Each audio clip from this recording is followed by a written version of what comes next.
boys and girls, now from deep in the darkest forests of northern Minnesota, the show you've waited for.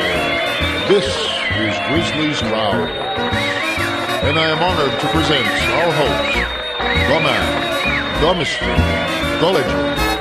This is Grizzly.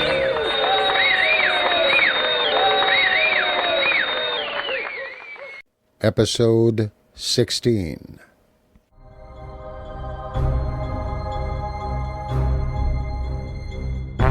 Eugenics and Other Evils by G.K. Chesterton. Read by David Grizzly Smith.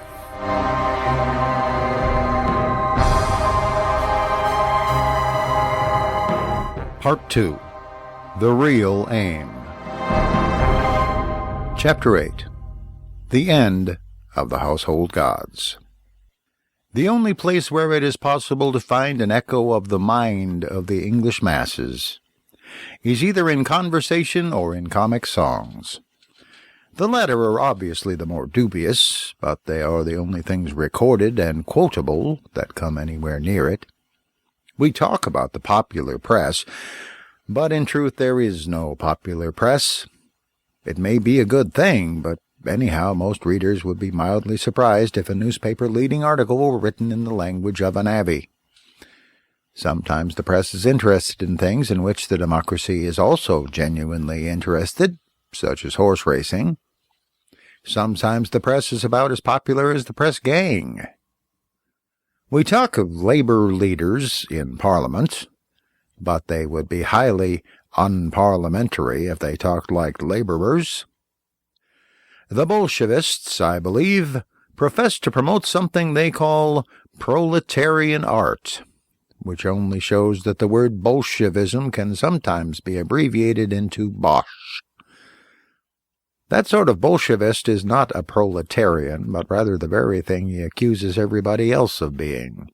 The Bolshevist is above all a bourgeois, a Jewish intellectual of the town. And the very real case against industrial intellectualism could hardly be put better than in this very comparison. There has never been such a thing as proletarian art, but there has emphatically been such a thing as peasant art. And the only literature which even reminds us of the real tone and talk of the English working classes is to be found in the comic song of the English music hall. I first heard one of them on my voyage to America, in the midst of the sea, within sight of the New World, with the Statue of Liberty beginning to loom up on the horizon. From the lips of a young Scotch engineer, of all people in the world, I heard for the first time these immortal words from a London music-hall song. Father's got the sack from the waterworks for smoking his old cherry briar. Father's got the sack from the waterworks, 'cause he might set the waterworks on fire. As I told my friends in America, I think it no part of a patriot to boast. And boasting itself is certainly not a thing to boast of. I doubt the persuasive power of English as exemplified in Kipling, and one can easily force it on foreigners too much, even as exemplified in Dickens. I am no imperialist, and only on rare and proper occasions a jingo. But when I hear those words about father and the waterworks, when I hear under far-off foreign skies anything so gloriously English as that, then indeed, I said to them, then indeed, I thank the goodness and the grace that on my birth have smiled, and made me, as you see me here, a little English child. But that noble stanza about the waterworks has other elements of nobility besides nationality. It provides a compact and almost perfect summary of the whole social problem in industrial countries like England and America.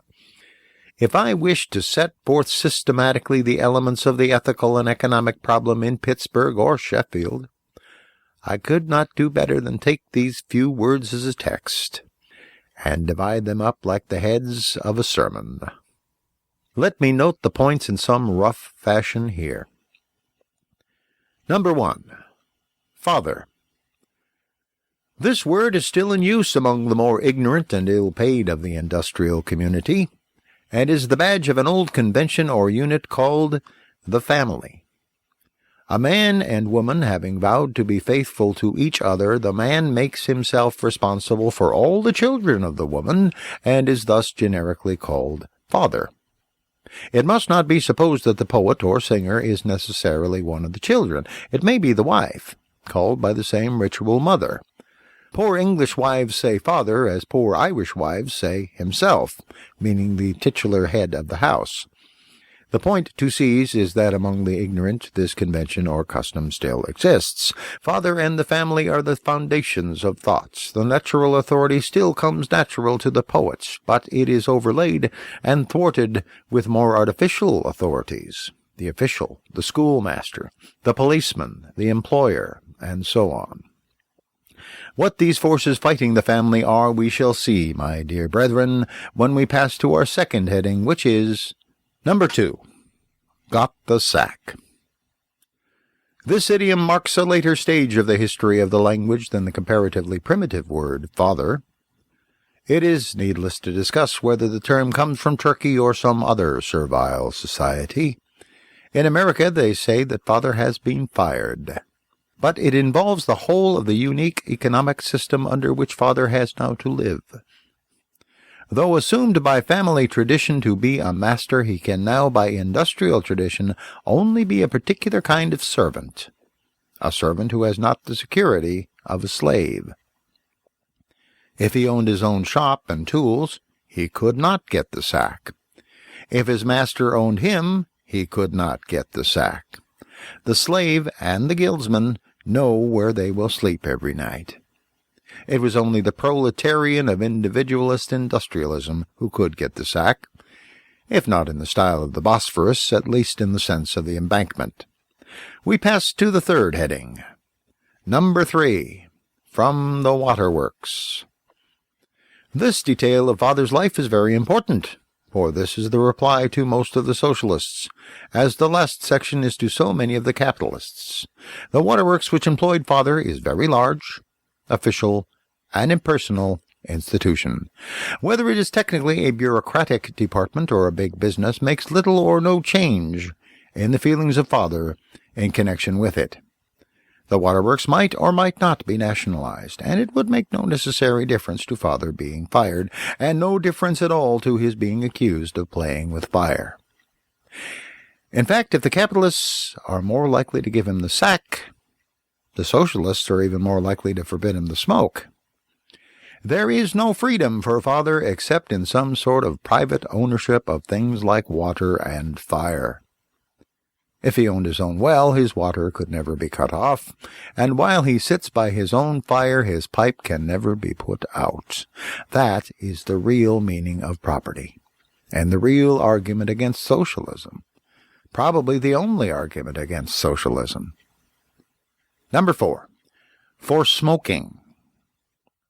Nothing marks this queer intermediate phase of industrialism more strangely than the fact that, while employers still claim the right to sack him like a stranger, they are already beginning to claim the right to supervise him like a son. Economically, he can go and starve on the embankment, but ethically and hygienically he must be controlled and coddled in the nursery.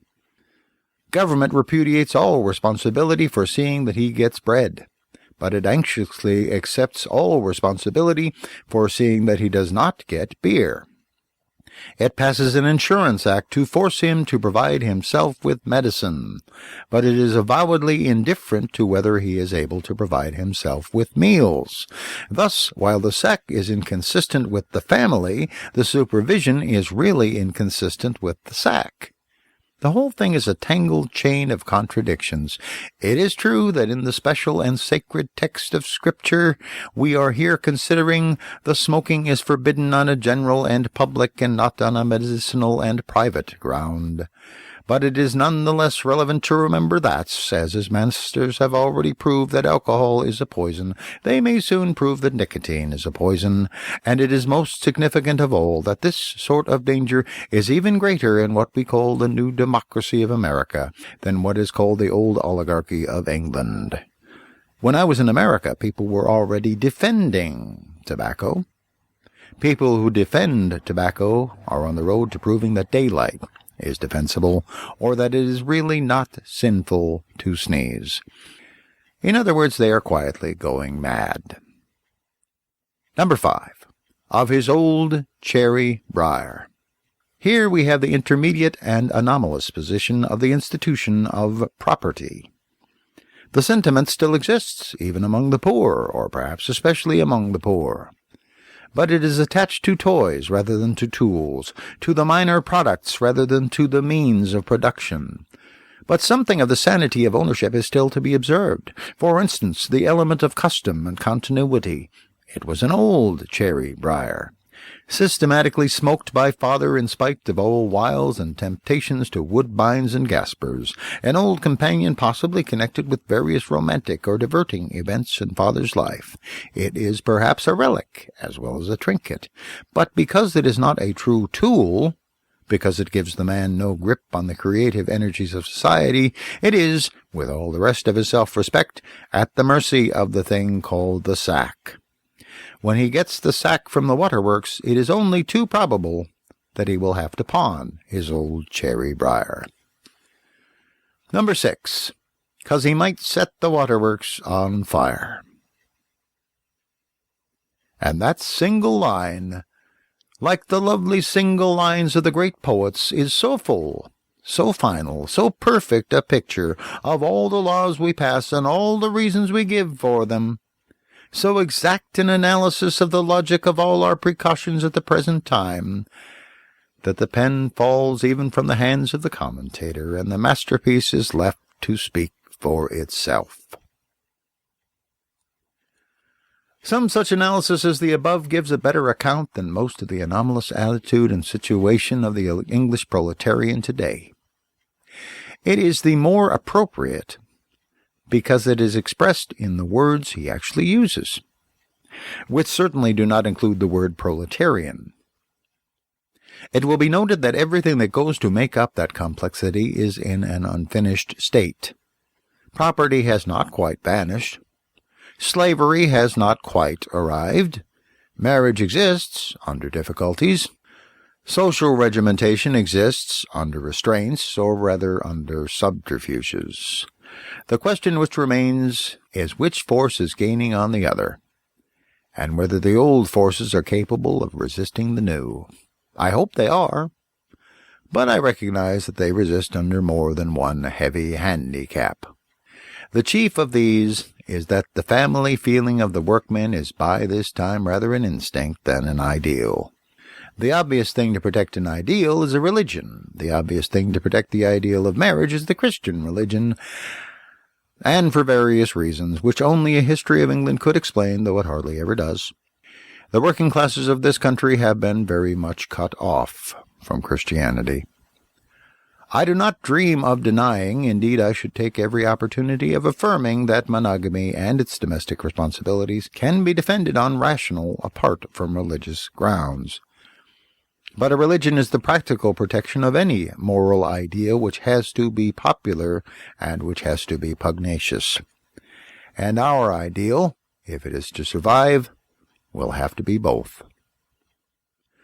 Those who make merry over the landlady who has seen better days, of whom something has been said already, commonly speak in the same jovial journalese about her household goods as her household gods. They would be much startled if they discovered how right they are. Exactly what is lacking to the modern materialist is something that can be what the household gods were to the ancient heathen. The household gods of the heathen were not only wood and stone. At least there is always more than that in the stone of the hearthstone and the wood of the roof-tree. So long as Christianity continued the tradition of patron saints and portable relics, this idea of a blessing on the household could continue. If men had not domestic divinities, at least they had divine domesticities. When Christianity was chilled with Puritanism and rationalism, this inner warmth or secret fire in the house faded on the hearth. But some of the embers still glow, or at least glimmer, and there is still a memory among the poor that their material possessions are something sacred. I know poor men for whom it is the romance of their lives to refuse big sums of money for an old copper warming pan. They do not want it, in any sense of base utility. They do not use it as a warming pan, but it warms them for all that. It is, indeed, as Sergeant Buzzfuzz humorously observed, a cover for hidden fire. And the fire is that which burned before the strange and uncouth wooden gods like giant dolls in the huts of ancient Italy. It is a household god. And I can imagine some such neglected and unlucky Englishman dying with his eyes on the red gleam of that piece of copper, as happier men have died with their eyes on the golden gleam of a chalice or a cross.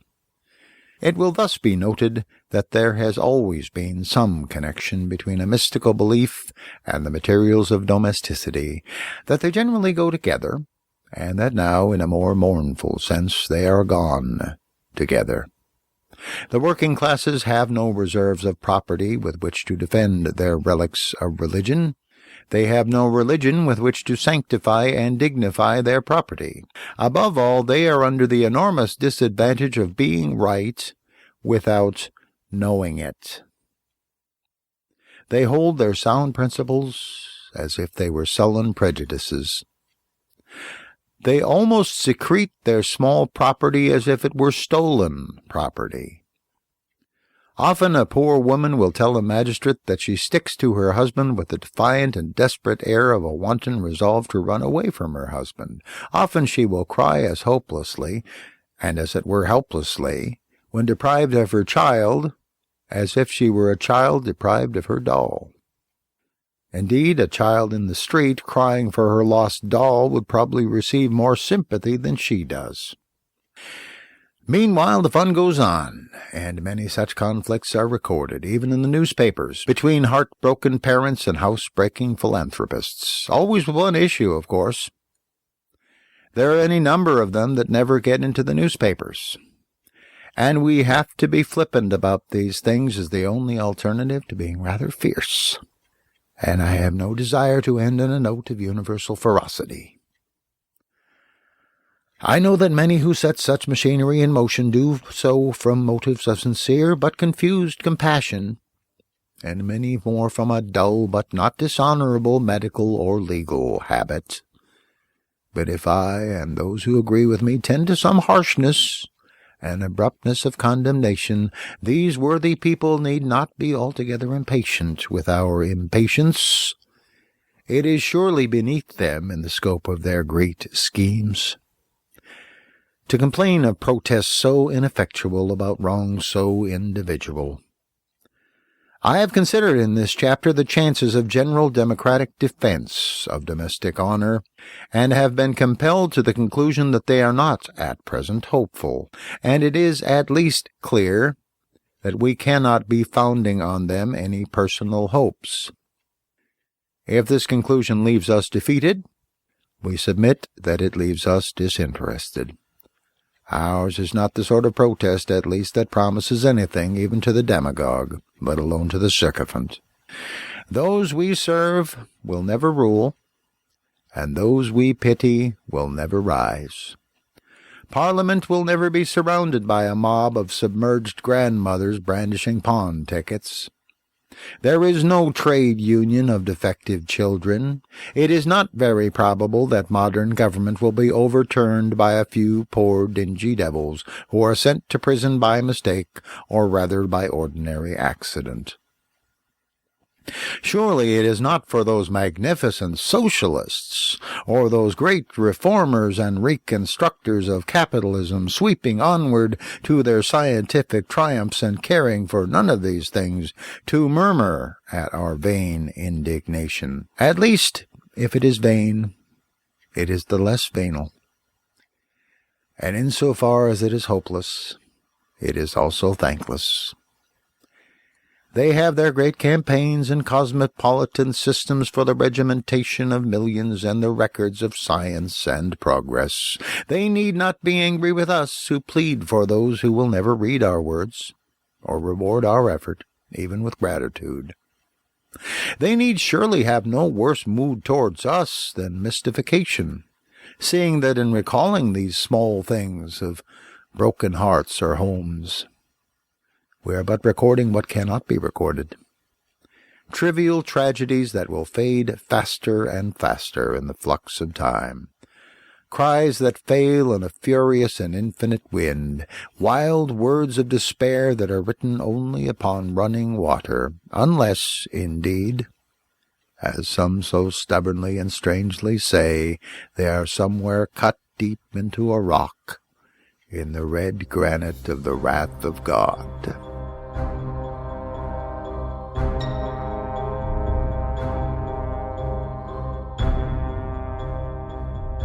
Chapter 9. A short chapter. Round about the year 1913, eugenics was turned from a fad into a fashion. Then, if I may so summarize the situation, the joke began in earnest. The organizing mind which we have seen considering the problem of slum population, the popular material, and the possibility of protests, felt that the time had come to open the campaign. Eugenics began to appear in big headlines in the daily press and big pictures in the illustrated papers. A foreign gentleman named Bolsche, living at Hampstead, was advertised on a huge scale as having every intention of being the father of the Superman. It turned out to be a superwoman, and was called Eugenette. The parents were described as devoting themselves to the production of perfect prenatal conditions. They eliminated everything from their lives which did not tend towards complete happiness. Many might indeed be ready to do this, but in the voluminous contemporary journalism on the subject, I can find no detailed notes about how it is done. Communications were opened with Mr. H.G. Wells, with Dr. Saleeby, and apparently with Dr. Carl Pearson. Every quality desired in the ideal baby was carefully cultivated in the parents. The problem of sense of humor was felt to be a matter of great gravity. The eugenist couple, naturally fearing they might be deficient on this side, were so truly scientific as to have resort to specialists.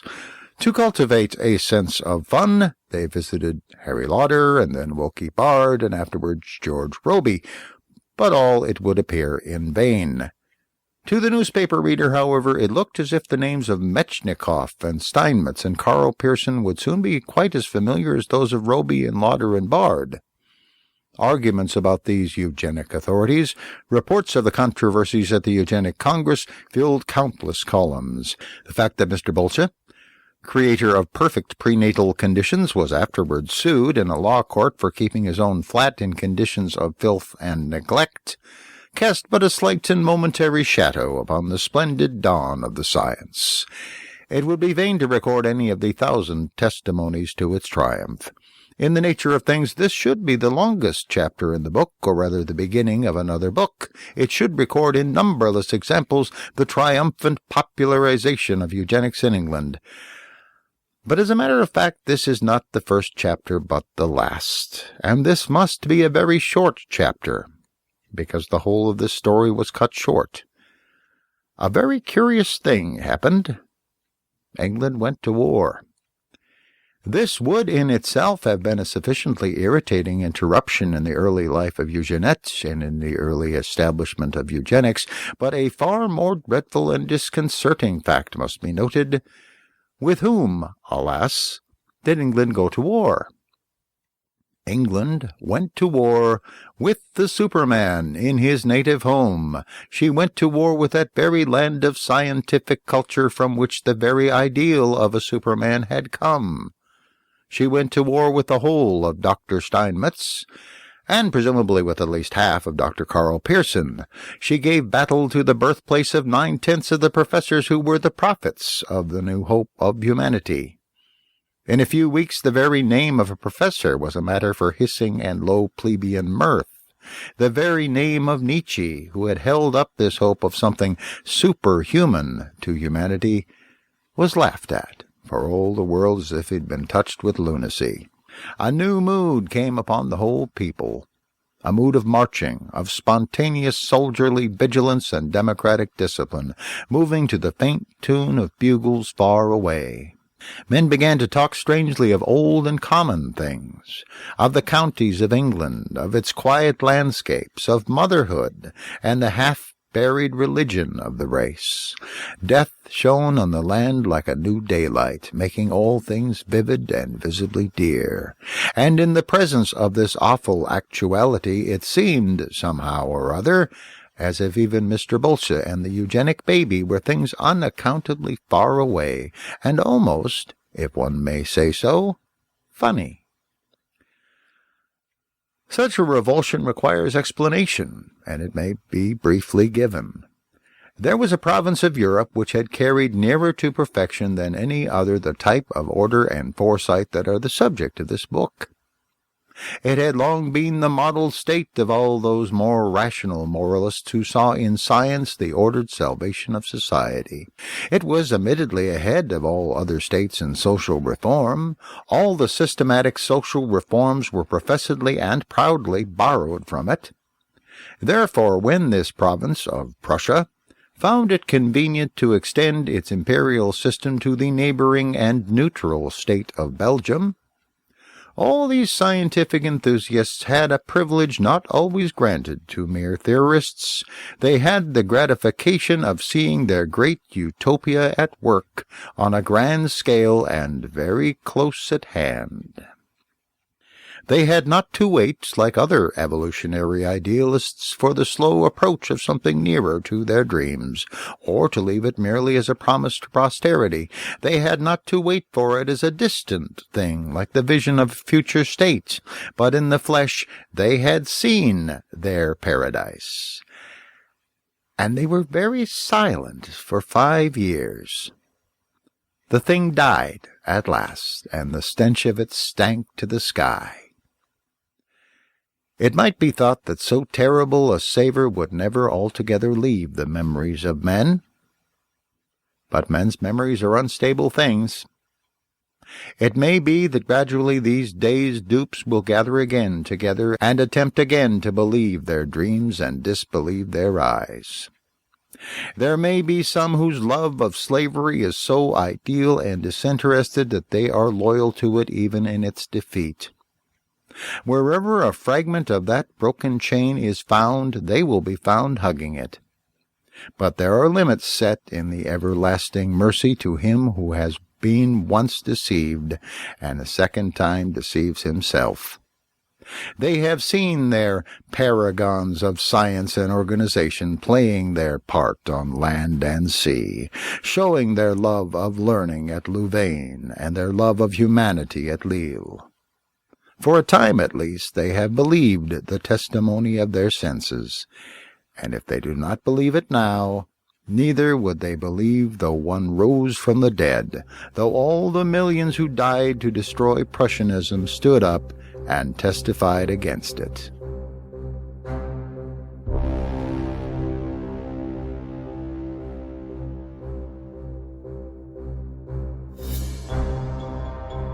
Thank you for listening to Eugenics and Other Evils by G.K. Chesterton, read by me, David Grizzly Smith. Theme music for the book is Showdown by Kevin MacLeod of Incompetech.com. This book is released under a Creative Commons Attribution Non-Commercial No Derivatives 3.0 license. That means please make copies, please share this book, but don't change it, don't sell it, and do tell people where you got it. If you like this book, leave a comment and a rating on podiobooks.com, or comment on grizzliesgrowls.com, or anywhere else you can. Blog about it, podcast about it, tweet about it, tell everyone. Thank you.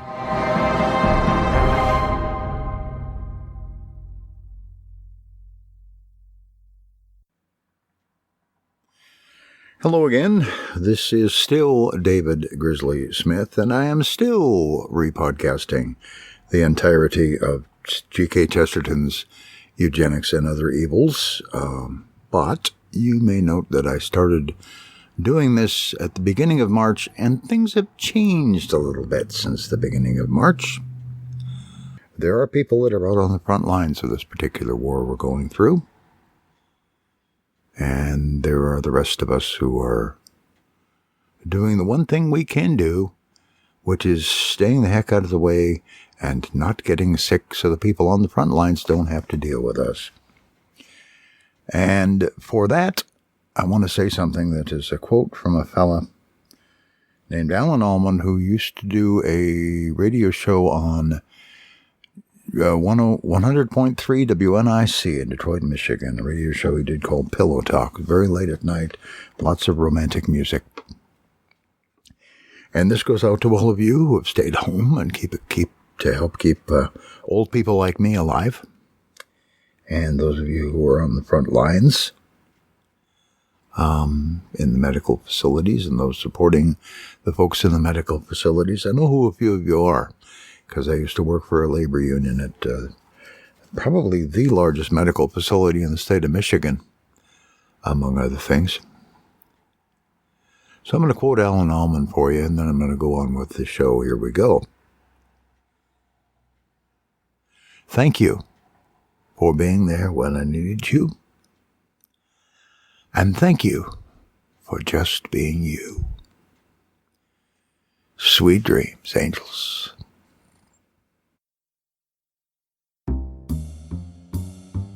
Thank you for listening to Grizzly's Growls, the life and times of a minor local celebrity. If you like the show, tell your friends. If you don't like the show, tell your enemies. If this podcast lasts more than 4 hours, see your doctor. Theme music is Hot Swing from Kevin MacLeod at Incompetech.com. Subscribe to the podcast on iTunes or at feeds.feedburner.com/grizzliesgrowls. Comment at grizzly.libsyn.com or by voicemail at the comment line 218-234-CALL. That's 218-234-2255. These shows are released under Creative Commons Attribution, Non-Commercial, No Derivatives 3.0 license. Your mileage may vary.